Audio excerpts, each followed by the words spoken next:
Hi everyone, welcome to another video. So this is going to be an episode about buying a Tesla Model S, a complete buyer's guide. I've been a professional car dealer for over 10 years and I've been a Tesla owner myself personally since 2015, as well as buying and selling hundreds of them, thousands in fact.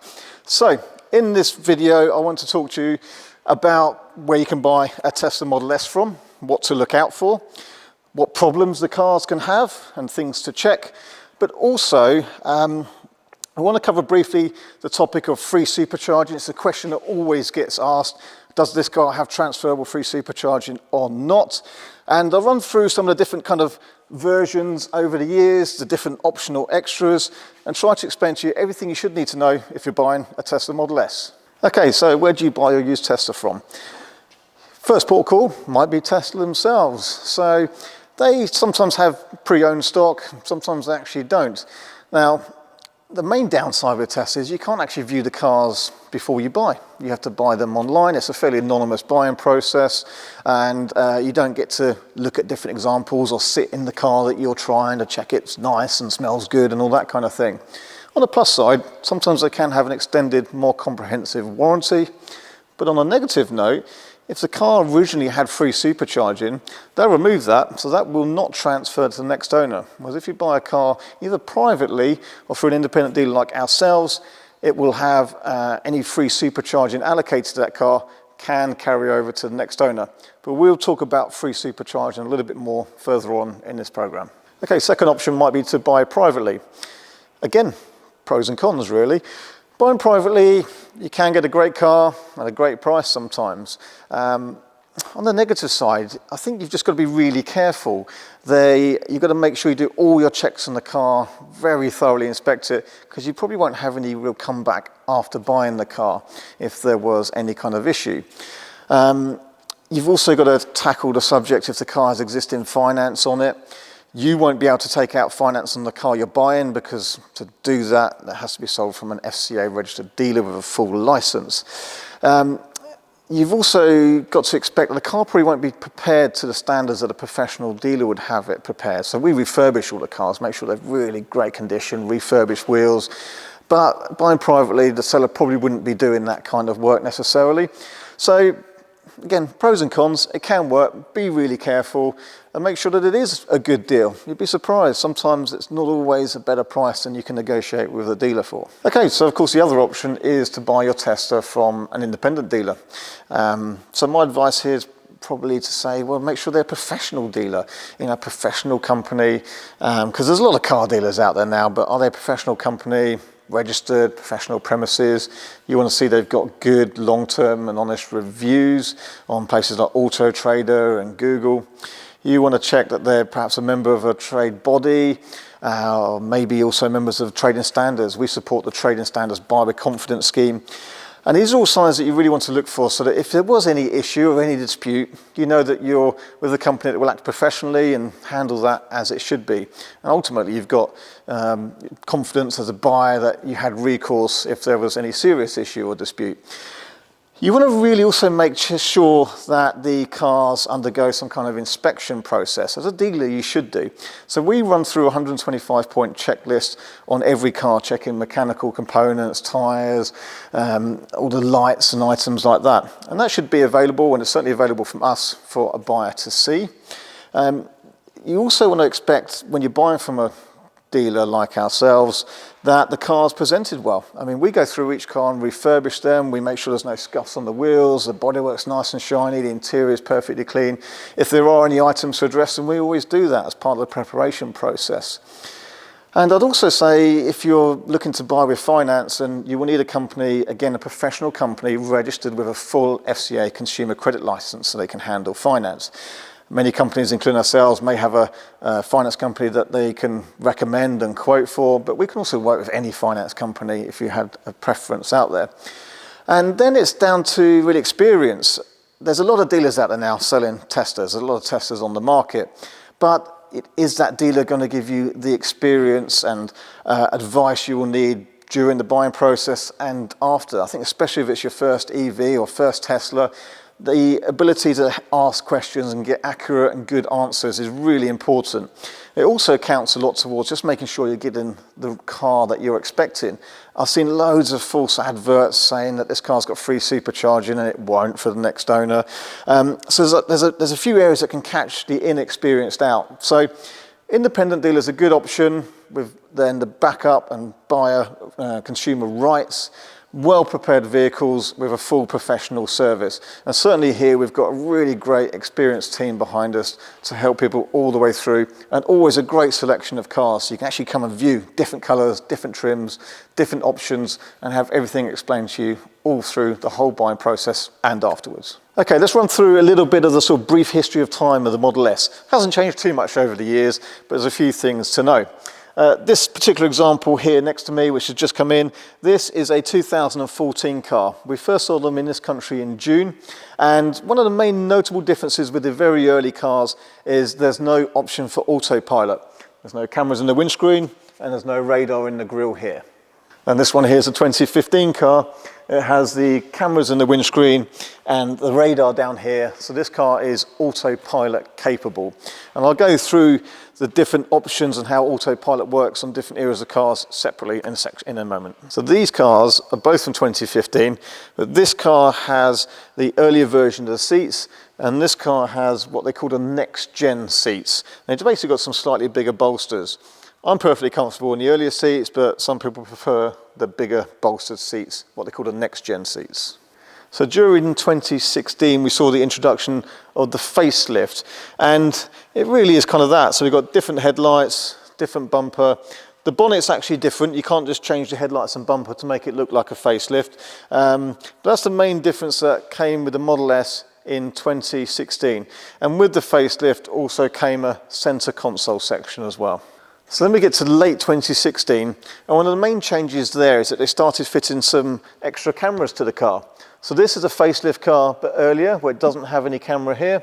This car here, from the beginning of 2017 onwards, a few in December 16, had the extra cameras here and cameras in the B pillars here. And then when we get to 2018, cars made after March were fitted with what they call MCU2, so a faster processor in here. So it made all the screen a little bit faster and enables some features like Netflix and YouTube and some extra functions. But actually earlier cars can be fitted with MCU2, and that can be installed by Tesla as an upgrade. So in 2019, we had another slight revision to the Model S, which was sometimes referred to as the Raven cars. It was a code name at the time, but they basically changed some of the badging and a couple of the mechanical components of the car, so they became dual motors rather than 100Ds. But they dropped the smaller battery sizes, retained the 100 pack in those dual motor cars, and they included most of the optional extras as a standard on those. Plus the main difference that you notice to drive is they have adaptive damping, which you've got the option to soften the ride a little bit. There's not a vast amount of change, but they're a little bit more efficient, certainly capable of over 300 miles in the Model S by then. And the adaptive damping does make a nice bit of extra comfort to the ride.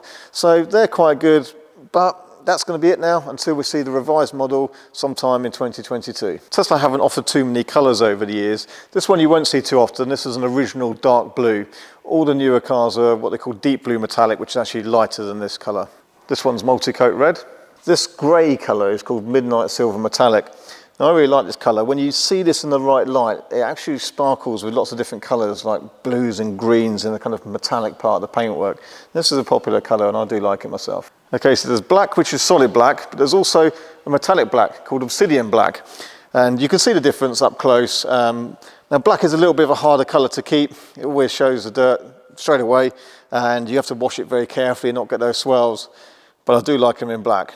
This is metallic silver, and I think it looks great in silver, but they're really rare. I think I've had more of the green ones. There's actually a green colour available, and there's also titanium, and I haven't got either of those colours here at the moment. The silver's just as rare, and I think it suits them really well. Okay, so you see them in white as well, but they can be a solid white or pearl white metallic finish. White's probably the easiest colour to look after. It doesn't show the stone chips at the front anywhere near as easily. This is the deep blue metallic, and that's certainly one of my favourites. I've already given too many opinions on my favourite colours, but this one looks really good. So this is the bigger 21-inch turbine wheel, commonly found in grey, can be silver, and we've refinished quite a few into satin black as well. They make the car look more sporty, but they're kind of less practical. You have to keep an eye out for any damage due to potholes. They're a little bit easier to curb. The tyres are obviously a smaller profile, so you'll feel that the ride is a little bit more fidgety than with the smaller 19-inch wheels. But of all the times I've had a Model S, my preference has been the turbines, to be honest. So a standard Model S comes with a 19-inch wheel. This car here has the original version of a 19-inch wheel, and this facelift car has what they call slipstream wheels. The sizes and the tyres are the same, just different styling. These ones are usually on the facelift cars. So in 2015, we also saw the addition of this D to the badging. The D isn't for diesel, it's for dual motor. One motor on the front axle, one on the back. So these cars are four-wheel drive. The number on the badge, that relates to the battery size. So this particular example is an 85 kilowatt-hour battery. The smallest that has ever been available is a 60, and the largest to date is a 100 kilowatt-hour battery. So this car here has the tan leather interior. They stopped doing the tan later on and it became lighter, but most of the early cars, 2015, 2016, had the version of tan which is this shade, and these are actually leather, so you do tend to get a little bit of patina on the seat bolster here, so you've got to look for that. Sometimes they can wear a little bit on the seam here, and on this section of the car you also want to look for some fraying on this piece of trim here and here where people get in and out. So this car here is 42,000 miles. The seat is in good condition, just a little bit of really patina on this bolster. So this is the early version of the seat, which is a sort of flatter seat with less of a bolster here than the newer next generation seats. This is finished with a grey interior, and the grey interior is actually fairly rare, and I like it. One of my models I ran for over a year had the grey interior, and I thought it was great. Okay, one little change which must have happened in 2018 is the seat material. So the newer seats then, leather was no longer used. It's this sort of pleather, fake leather, but it's very good, I have to say. Black, a lighter tan, or white became available. Now white might seem scary, but actually it wears really well. They always clean up brilliantly, so you might keep some wet wipes in the car, but they're a really nice addition to the interior. So most of the Tesla Model S have this section on the dashboard here, finished in Alcantara, which I really liked. They've changed. You will find some that don't have that. They just have the kind of leather top, and that isn't necessarily related to if it's a premium interior or non-premium. My own first Tesla had the premium interior package, but it didn't have the Alcantara top. So this bit of trim here is different on different models. This is the piano black, which is just a glossy black. Looks smart, but you can see your fingerprints. There's also a couple of different variants of the trim here in wood. So this one has a non-glossy finish, but you'll see also a glossy finish wood as well. And this one here has the carbon fibre trim here, and on the centre armrest here as well. Okay, so on the Model S, there's three different types of roof. You can have a solid metal roof. The newer cars have a solid glass roof. A lot of them have this opening sunroof. Now, the opening sunroof was removed from the options more recently, but it was a popular option at the time. It can tilt or slide back. Notably, you need to have the opening sunroof if you want to fit roof bars. They're the only one with the mounting points for roof bars here. What we do like to do is refurbish the wheels. This wheel looks perfect now. Occasionally cars will have chips, unavoidable, but we'll always get those repaired if we can. So another one of the options on the Model S is air suspension. Now, this car's in its raised position, this is in a low position, so you can see it moves a couple of centimetres. Interestingly, the air suspension, if you were to raise it, if you're going down a road with some really big speed bumps or something, it does remember that location. So next time you go there, it automatically raises. How do they feel like to drive? Well, it's not night and day difference. I think at higher speeds on the motorway, you'll notice the air suspension absorbs a little bit more, but actually around town, coil and air feels very much the same. All Model S have heated front seats, but there's an option called a Sub-Zero weather package. That gives you heated rear seats and a heated steering wheel. But on some cars, they have ventilated seats, so cool air can also blow up and cool you down on a warm day. A lot of the performance cars have this very nice carbon fibre spoiler. It looks good, you just got to look for any damages on the edge here because it's easy to lift it up and bump the roof of the garage. Some Model S even have 2 extra rear seats under this boot floor. This one doesn't, so there's loads of storage instead. Another option is high fidelity sound upgrade. So it gives you some extra speakers and a subwoofer. The easiest way to tell if a car has that is this box here. There's a box here which means it has a subwoofer in. This car has high fidelity sound. Premium interior package was an option that most of the Model S have. Gives you some ambient lighting and gives you a power tailgate. That's the easiest way to spot if the car has that option, but it is possible to retrofit a power tailgate afterwards, and we've done plenty of those. So another way to spot if a car has premium interior package or not are front fog lights. They all look much the same, but you can see this one actually doesn't have fog lights in there. It looks like it, but it doesn't. This one does.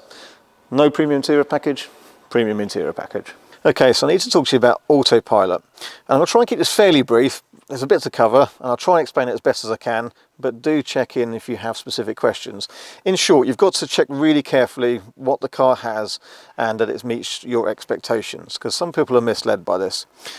When you specify a new tester on their website today, it's different to how it was before, basically, before 2019. When you specify, when you get a new tester today, it has a very basic version of Autopilot, and then you have to pay nearly £7,000 extra for full self-drive package, and that will bring with it self-parking, summon, lane change. It's certainly not full self-driving. I think we've got a long way to go for that. But previously to that, the package was slightly different.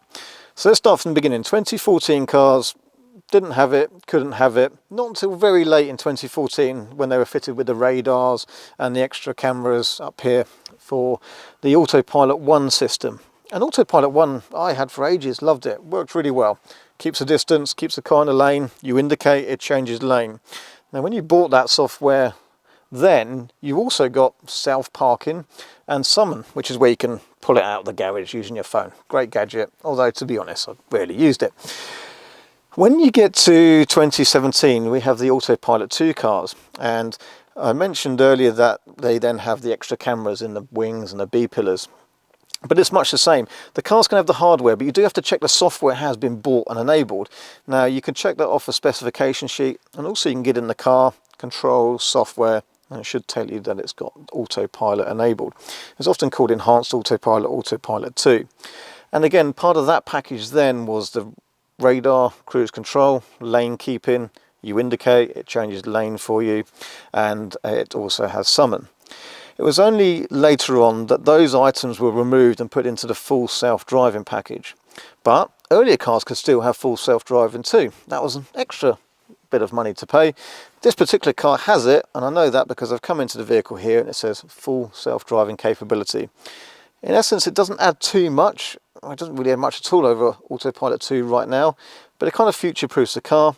Going forward, as these cars update their software, which they do all the time, over the air, parked outside your house at night, it will update and more functionality will become available. So it can be a bit of a minefield. Be careful, because the car has cameras, it doesn't necessarily have the software bought, so do check with the dealer exactly what you're getting and that it meets what you expect to get. Okay, so let's get to some of the problems that you can get with the Model S. We've got to cover this ground. A lot of stuff's easy to fix, but a lot of stuff can be a bit more expensive too. So, door handles, probably one of the most common faults on the Model S. Very nice how they come out and go back in. So if I prod this door handle opens, which is how it should be. You will see on some cars when you push the door handle, it doesn't open. Now with that fault, where you prod it, the whole handle mechanism does need to be replaced. Tesla have reduced the price of that, and they should come out to you and change that handle. And I think it's under £300 now. So it's not too bad, but if you have 4 handles to change, it can add up and be a bit more expensive. A slightly separate issue with the handles is when they just don't retract or don't come out at all, even when you unlock it with the key. Now that's actually down to a sort of wiring or cog fault inside. Now, companies out there can repair that. We can repair that issue. It costs £150 plus the VAT. So that can be fairly cost efficiently repaired, but you do need to check all the handles are operating. What we do tend to find, however, is once the handles have been changed in the Model S, the newer versions are more reliable, and hopefully you don't get recurrence of the problem. On the pre-facelift car, those headlights are normally okay, but on the facelift you have to be really careful. This section here, the daytime running light, is always lit up, and it can fail, exactly like this. Now, it's not only a bit annoying, but they can be really expensive. It's a really common fault, this, and it's an expensive fix. At the moment, when I'm recording this, I think it's about £1,200 to replace a headlight. I think there's a bit of a push on Tesla to say, you know, okay, they should accept extended warranty liability on these headlights, but you have to be really careful. This is an issue, and if it's out of warranty, over 50,000 miles, it's an expensive one. Okay, on the test drive, this is something that usually affects the performance dual motors on occasion. You need to accelerate hard between 20 miles an hour and 60 miles an hour. It's a good excuse to see what the car drives like, and you're going to laugh, you're going to smile, you might feel sick, but you need to feel for any vibration from the drivetrain. If you feel a vibration, that's probably going to need to be looked at by Tesla. Okay, and a couple more things to look out for on your test drive. Firstly, get the car down a bumpy road. You want to listen for any clonks or rattles from the suspension. Like any car, there will be maintenance on bushes required, and you can see that on some of the higher mileage cars now. So listen carefully, don't be distracted by somebody talking or the radio on, or only on a very smooth road. Get the car down a bumpy road. The second thing, if the car you're driving is especially an older S85 rear wheel drive, we've seen quite a few of those. They have too much motor sort of whine noise. A lot of people just think that's perfectly normal. It's an electric car, it's probably their first Tesla. But actually, if it makes a distinctive whining noise from the motor, it shouldn't be like that. The good news is Tesla will change that motor for you. It's under the drivetrain warranty. Okay, let's talk about this screen in the car. It's one of the most dominant features of a Tesla. So a couple of things to look out for here. One is a faint yellow border that goes around the outside. It can appear, and it can appear on newer cars and older cars, so you need to look out for that. Now, if the car's outside of the full Tesla warranty, the good news is that it's actually quite a simple and cheap repair. It goes to Tesla, and I think it's under £50 to have that fixed. So it's not too much of an issue. You also want to check there's no cracks in the screen or anything like that. But one of the main issues that's come to light is affecting cars built before March 2018 that run MCU1, the original version of the processor behind this, and that can slow down, it can cause issues with the screen working properly, rebooting, and actually it can stop the screen working altogether. Now that, if you have pin to drive enabled, means you can't put your pin in and you can't drive the car. So if the screen is very slow or unresponsive and not starting up properly, those are the first symptoms of that MCU failure. The good news is Tesla have actually issued a recall and will repair that for free now. Cars built after March 2018, they're not affected by any issues like that, certainly not yet at least. They've got a much better processor and chip, and we haven't seen any issues with those. You can tell if a car has MCU1, MCU2, because when you bring up the options here in the entertainment menu, you'll have Netflix and YouTube. Now, cars built before March 18 can have the full upgrade, which is a paid option, to MCU2. So you can have a car like this, which is 2016, which does have MCU2. So this is already sorted, won't have the problem. So it does vary, but all the cars after March 18 will have MCU2, and you shouldn't have a problem with that. Right, the Tesla's plug in on this back corner. Check your charging flap opens and closes shut. Usually fine, but sometimes the contact needs a clean. But let's talk about free supercharging. We see loads of cars advertised with free supercharging.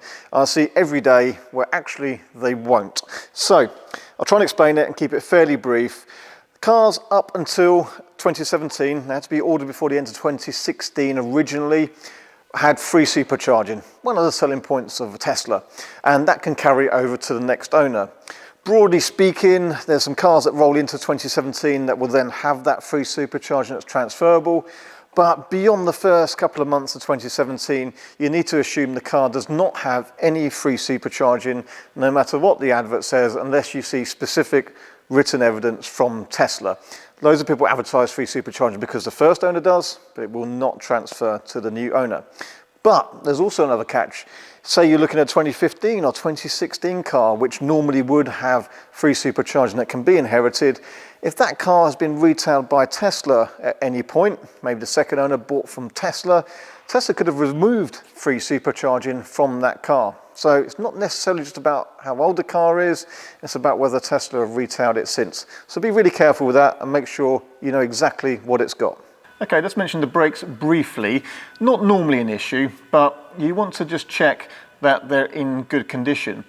It's very rare to need to change brake pads or brake discs due to wear, but actually, because the brakes don't get used very often, because of the motors, when you lift off the brakes, the regen effect slows the car, we just see the odd problem literally because the brakes aren't used enough.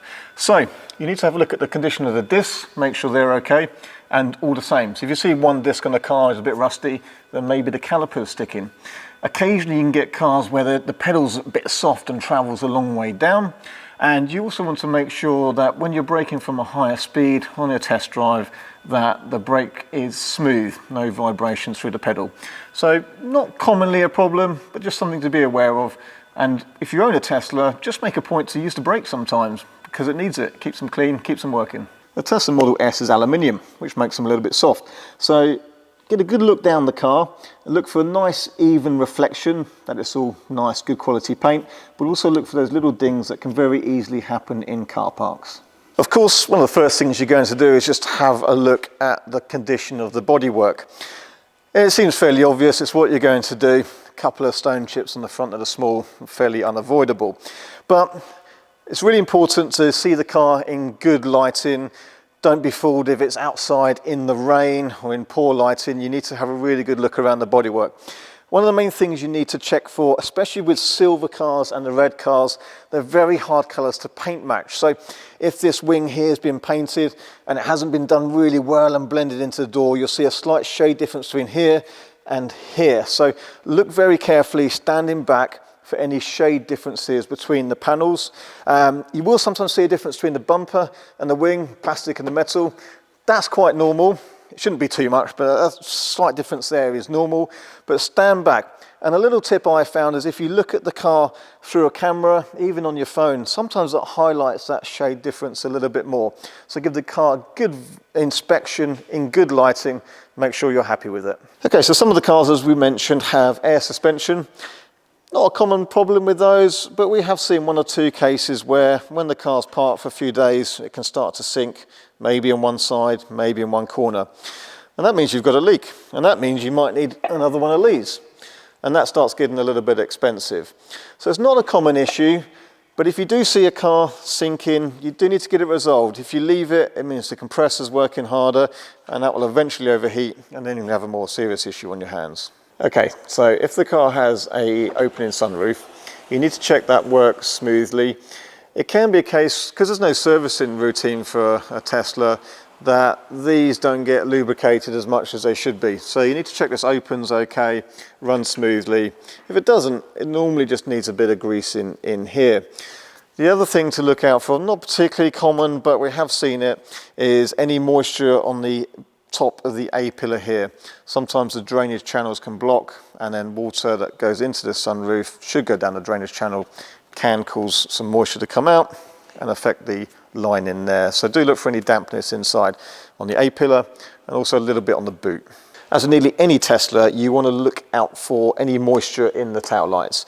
A little bit of fine misting on occasion is normal, but if you can see actual kind of water running down the inside of this, then obviously they're leaking and they need replacing. So not particularly common, but something to check for is any moisture that's gone into the boot here. So give that carpet a really good feel for any dampness. It doesn't happen very frequently, but occasionally some water can come through from the tailgate.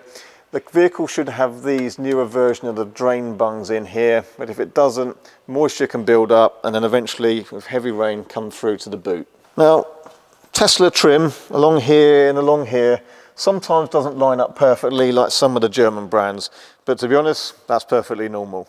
So again, not particularly common, but we have seen a few of these now. When you release the frunk, as it's called, it should release and be able to lift up without undoing any catches. There's actually two latches here. Sometimes one of those can seize up, which means if it's a secondary catch, you can get your fingers in and open it. If it's the first catch, you've got a bit more of a problem on your hands, but you have to use the emergency release cables from under the wheel arch. So one thing you need to check, especially on the air suspension cars, is the tyre wear. Is it even? Now, what often happens is they wear heavily on the inner edge, especially if the car is frequently driven in its low suspension setting. That affects the camber, and so tyres may look okay here, but can be quite heavily worn on the inner edge. So have a really good look. Of course, with all our cars, we measure the tread depth across all of them and make sure they're all excellent. So let's wrap things up. I hope that was useful. We've also highlighted a few negative items, but they're not too common really. They're usually easily resolved. So don't make it sound bad. They're very good cars. They've been more reliable than the diesels and such like I used to sell more of. And they're really enjoyable vehicles to own and drive. You've got to remember the expensive bits, the motors and the batteries are under Tesla warranty until the vehicles are 8 years old with unlimited mileage. They changed that warranty on the very recent cars, but actually all these vehicles we see here have that warranty. Some of the smaller items are outside of warranty, but they're usually fairly easily resolved now. So let's wrap things up. We're going to film some more videos about the Model X and the Model 3. It's too much to all include in one, so those will be coming out soon. Please subscribe, hit the bell icon. I maybe have missed a couple of little bits out, but I think that's most of the things you need to be aware of with the cars, with the dealer, and what to do. So for now, I'll say goodbye.